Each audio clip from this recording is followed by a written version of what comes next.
Hello students, welcome back to my channel Teach with Sheetal. Today we learn Monsoon English for Everyone course book 5th standard and the lesson name is Sindbad the Sailor.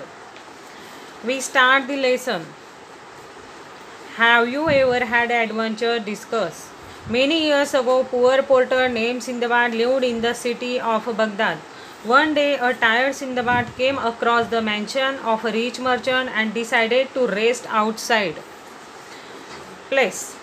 All day long, Sindbad watched richly clad guests visit the merchant. Sounds of merriment could be heard as the merchant and his guests partook in festivities.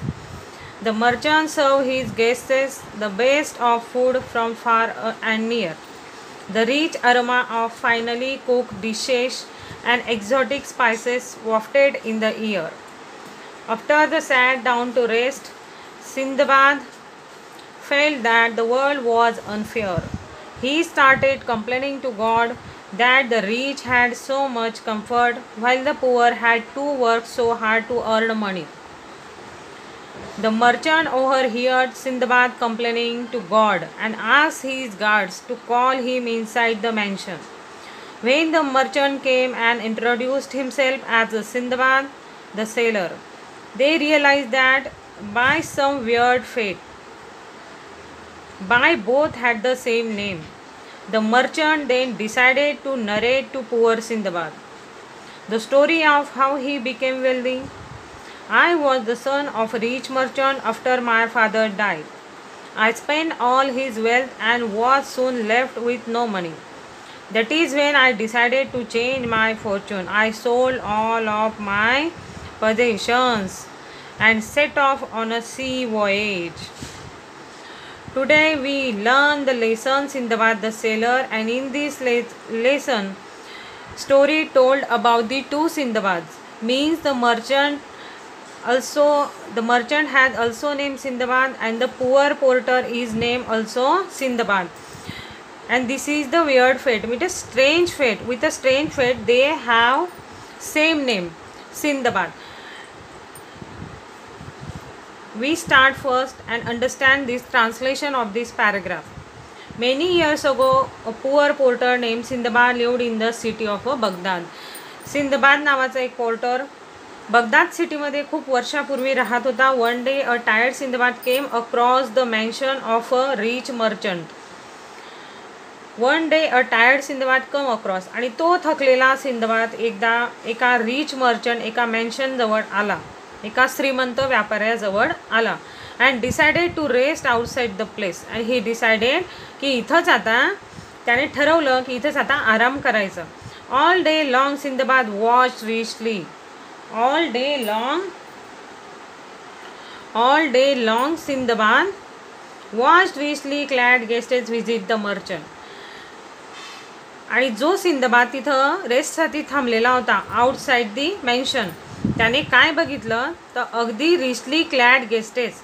Richly clad means wearing or provided with a clothing some time in a combination. असे guests की ज्यांचे क्लोथसुद्धा अगदी कॉम्बिनेशनमध्ये घातलेले होते. असे श्रीमंत guest त्या मॅन्शनमध्ये येत होते, हे असं त्या सिंदबादने बघितलं. Sounds of merriment could be heard as the merchant and his guest partook in festives. आणि तिथं वेगवेगळे आणि तिथं मेरीमेंटचे साऊंड्स त्यांना येत होते, तो ऐकत होता.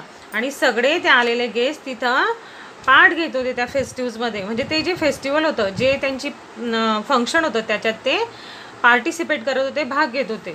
The merchant served his guests the best of food from far and near. आणि मर्चंट जो व्यापारी होता तो काय प्रयत्न करत होता की आपल्या इथं आलेल्या गेस्टेसला बेस्ट फूड मिळायला पाहिजे. The rich aroma of finely cook dishes and exotic spices wafted in the air.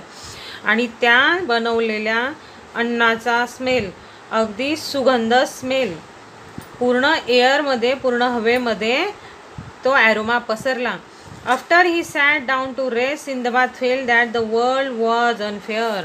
आणि जो सिंदबाद त्या मेन्शनच्या बाहेर बसलेला होता त्याला असं वाटलं की हे जग फार अनफेअर आहे. चांगलं नाही. He started complaining to God, आणि त्याने गॉडला कंप्लेन करायला सुरुवात केली. The rich had so much comfort. What he think? He think that the rich had so much comfort. श्रीमंत लोकांना फार कम्फर्ट असतं. While the poor had to work so hard to earn money. आणि poor लोकांना फार मेहनत करावी लागते. कशासाठी? To earn money. The merchant overheard Sindbad complaining to God. आणि जो मर्चंट होता, ज्या मर्चंटचं नाव सिंदबाद होतं, त्या मर्चंटच्या कानावर सिंदबादचे शब्द गेले. Overheard Sindbad complaining to God. This Sindbad complaining to the God and asked his guards to call him inside the mansion. आणि सिंदबादने काय सांगितलं की त्या माणसाला आतमध्ये घेऊन या. गार्ड्सला सांगितलं inside the mansion, call him inside the mansion, मेन्शनमध्ये आणा. When the merchant came and introduce himself as a Sindbad the sailor. आणि when the merchant came and introduce himself, आणि त्याने स्वतःला इंट्रोड्यूस केलं सिंदबाद द सेलर. काय होतं त्याचं नाव? Sindbad the sailor. असा सिंदबाद जो एक सेलर होता. They realise that by some weird fate they both had the same name. आणि तिथल्या सगळ्यांना माहिती झालं की by weird fate means a strange fate, एक विचित्र, आपण असं म्हणतो ना एक विचित्रच दैवयोग, त्याच्याने त्या दोघांचं नाव सेम निघालं. दोघांना सिंदबाद असं नेम होतं. The merchant then decided to narrate to poor Sindbad. आणि आता मर्चंट सिंदबाद त्या पुअर सिंदबादला एक कथा सांगायला लागला. The story of he became wealthy. कसली स्टोरी होती ती? की तो वेल्दी कसा झाला, श्रीमंत कसा झाला. I was the son of a rich merchant.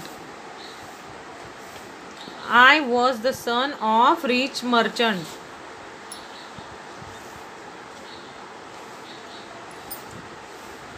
After my father died, तो म्हणतोय की मी एका श्रीमंत व्यापाऱ्याचा मुलगा होता. आफ्टर माय फादर डाईड, माझे फादर मेल्यानंतर, I spend all his wealth and was soon left with no money.